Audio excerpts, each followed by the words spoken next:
皆さんこんにちは。ヨガインストラクターの宮城ゆかです。前回の動画、反り腰改善のためのトレーニングはやっていただけましたでしょうか。で、今回はリクエストをいただきまして、アームバランスなどのアドバンスアーサナに向けての体幹のトレーニングを知りたいということを聞きました。で、普段私はトレーニングだけ何かをやるってことは絶対にしないので、ヨガのレッスンの中、アーサナの中でそれに必要な筋力をなるべくつけるようにしてます。ただ今回はこの動画はそれをギュッと一つに集めてやっていきますので、トレーニングとしてやりたい方はぜひ取り入れてみてください。で、それか一つ一つをチョイスしてヨガのアーサナの中で練習してもいいと思うので、ちょっと参考にしてもらえればなと思います。では始めていきましょう。それでは四つん這いから始めていきます。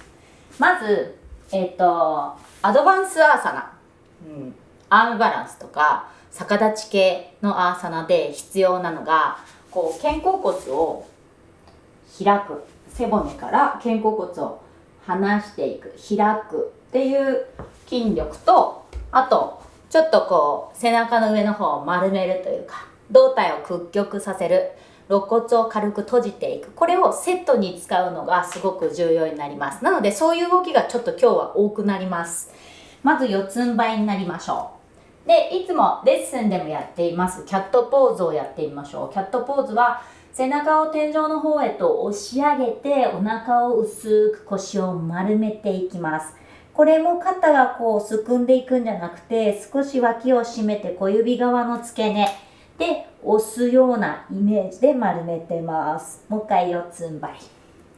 ここからただ丸めると、こうやってお腹がボコッと出るので、お腹を薄くして丸めていってください。で、背骨を開くっていうイメージよりは、体幹、体の中心を使ってるっていう意識で丸めていきます。もう一回。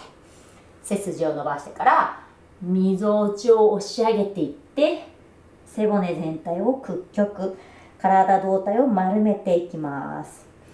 じゃあ今度はこれを上の方だけでやりたいので、腰をこうやって動かさずに伸ばしたまま、さっき座ってやったように肩甲骨を開いて、みぞおちをしまう。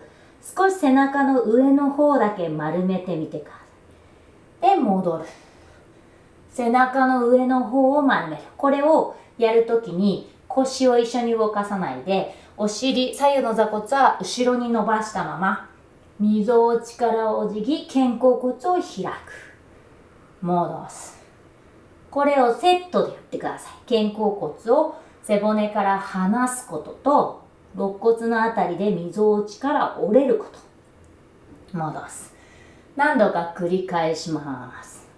じゃあこれができたら、もうちょっと余裕がある方は少し強度を上げます。つま先を立てて、膝を軽く持ち上げましょう。で、持ち上げたところで同じように、肩甲骨から床を押してみぞおちからお辞儀。戻る。みぞおちからお辞儀。背中の上の方を丸める。息を軽く吐きながらやると、肋骨が締まりやすくなります。戻る。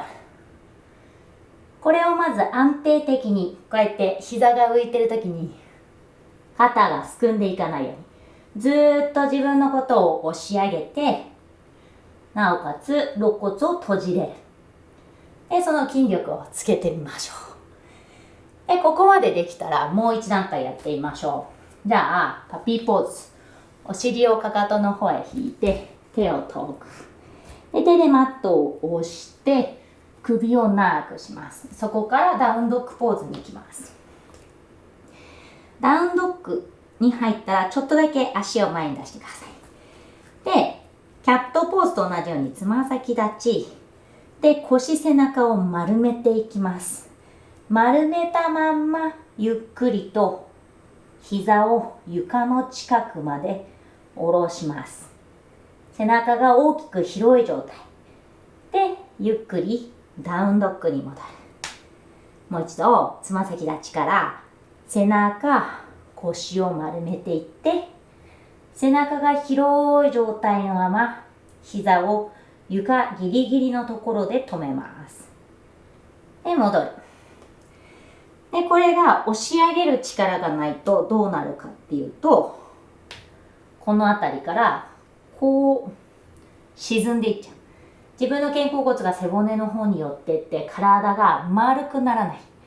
肩甲骨が背中からこうボコッと出てくるような形になります。なので、ずーっと肩甲骨を開き続けて、脇の下から押す力をつけてください。背中が丸く広いまま。で、戻ります。これを、最初はキャットポーズの状態、四つん這いでまず練習して、大丈夫そうだったら膝を持ち上げて、で、もう一ついけそうだったら、その丸める、押し上げるっていうのが分かったら、ダウンドッグからキャットポーズをやってみてください。では、もう一ついきましょう。ダウンドッグポーズ。で、これは逆さま系で使いますね。頭を持ち上げます。ダウンドッグから頭を持ち上げて、上腕、二の腕を軽く外に回しながら、肘を下ろします。で、両方同時に戻る。で、この時に、腕がちゃんと外に回らないと、こうやって肘が横に開いていっちゃうので、腕を外回しして、肘と肘が平行になるように下ろす。で、多分筋力がちょっとまだないかもしれない方は、上がるときにこう肘を開いて、肩をこうやって上げていくので、脇を締めたまま、小指の付け根のあたりでしっかり押して戻す。これですね。手を平行のまま上げ下げができる。で、脇を締める。肩甲骨を開いて脇を締める筋力がないと、こうなります。ここが寄らないので、肩が上がったり、腕が内回し入っていきます。なので、1回でもいいですから、顔を上げて、しっかり脇を締めて、肘が、前腕が平行で同時に戻れること。それを何度か繰り返してみましょう。これね。よいしょ。で、これができたら、まず、今のができないと次には進めないので、今のをやってください。で、今の肘を下ろすができたら少し強度を上げます。少しどころじゃないかもしれないですけど。顔を上げて、まずは前腕、肘を平行に下ろします。そこから前にスライド。チャトランガ。で、ダウンドッグに戻ります。もう一回いきますね。肘を下ろす。前にスライド。チャトランガ。で、ダウンドッグポーズ。ちょっと私もまっすぐのまま戻れてないんですが、きつい方は肘を下ろす。膝をつく。膝をついて前にスライド。で、ダウンドッグに戻ってみてください。多分膝つかないときついと思うので、肘をまず開かないでまっすぐ下ろす。で、そこからそのまま指先の方に向かって体重スライド、頭遠くです。で、きつければ一回うつ伏せ入ってください。で、ダウンドッグに戻る。きつい方は、肘をまず下ろす。前にスライド。うつ伏せ。で、ゆっくりとダウンドッグに戻る。これでもいいと思います。まずは肘が開かずに前腕、肘から先が平行で下ろせること。前にスライドした時に肩が落ちないでまっすぐをキープできること。そこから戻ってみてください。では、体幹の強さ。体幹が強いと回旋力。体をひねる力もついてくるので、それをやりましょう。ダウンドッグから右手を左のすね外側を触ります。で、触ったら体ひねれずに触れちゃうので、ここから右手は遠くに押していきます。右手を出すときは右の肋骨が左の骨盤の方が、右の肋骨がお腹中心、左の骨盤もお腹中心に向かって集まるイメージをして、上半身からツイストをかけます。戻る。反対。左の肋骨を右の骨盤の方に近づけていくイメージでツイスト。戻る。右手は左のすねの向こう側。右の肋骨が左の骨盤の方に向かって伸びていく。戻ります。背中から手を押し出しながら上半身から軽く体をツイスト。戻る。で、これが今上半身からになります。そうしたら今度は下半身の方やりましょう。顔を上げて肘を下ろす。で、ゆっくり足を下げましょう。かな。ここから今度下半身側をツイストしたいので、肘で、こうならない。肩をすくめずにしっかり床を押して背中を高くです。この状態からお尻を左側に下ろします。戻す。右側に下ろす。戻す。体は下を向いたまま、上半身は下を向いたまま、下半身からのツイストをかけていきます。その時に肩がこう、一回一回すくまずに上げたまま、ツイスト。ツイスト。ツイスト。さっきと違うのは、さっきは手からいったので、どちらかといったら下半身が固定されてて、上半身側からツイスト。で、今回は上半身を固定してて、下半身側からツイストになってます。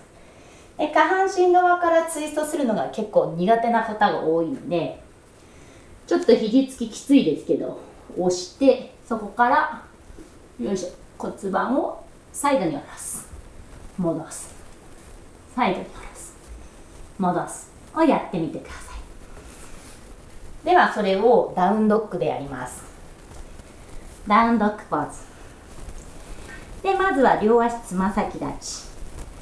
かかとを左側に下ろします。そうすると少し下半身にツイストがかかります。ここから顔を上げて、左の膝を右の二の腕の方に向かってタッチ。戻って、ダウンドッグ。つま先立ち。かかとを右側に下ろす。顔を上げたら右の膝を左の二の腕にタッチ。戻ってダウンドッグ。もう一度つま先立ち。左にかかとを下ろす。顔を上げたら左の膝を右の二の腕にタッチ。戻ってきます。ラストつま先立ち。かかとを右側に下ろす。顔を上げたら右膝を左の二の腕にタッチ。で、戻ります。これがスムーズにできるようになったら、先に骨盤をひねらないで、つま先立ちから顔を上げて、そのまま左の膝を右の二の腕にタッチ。戻す。右膝を上げて、右膝を左の二の腕にタッチ。戻すをやってみてください。では膝をついて立つ。お尻を引いて一回チャイルドポーズに入りましょう。いかがでしたでしょうか。今回はアドバンスアーサナに向けてのトレーニングを紹介しました。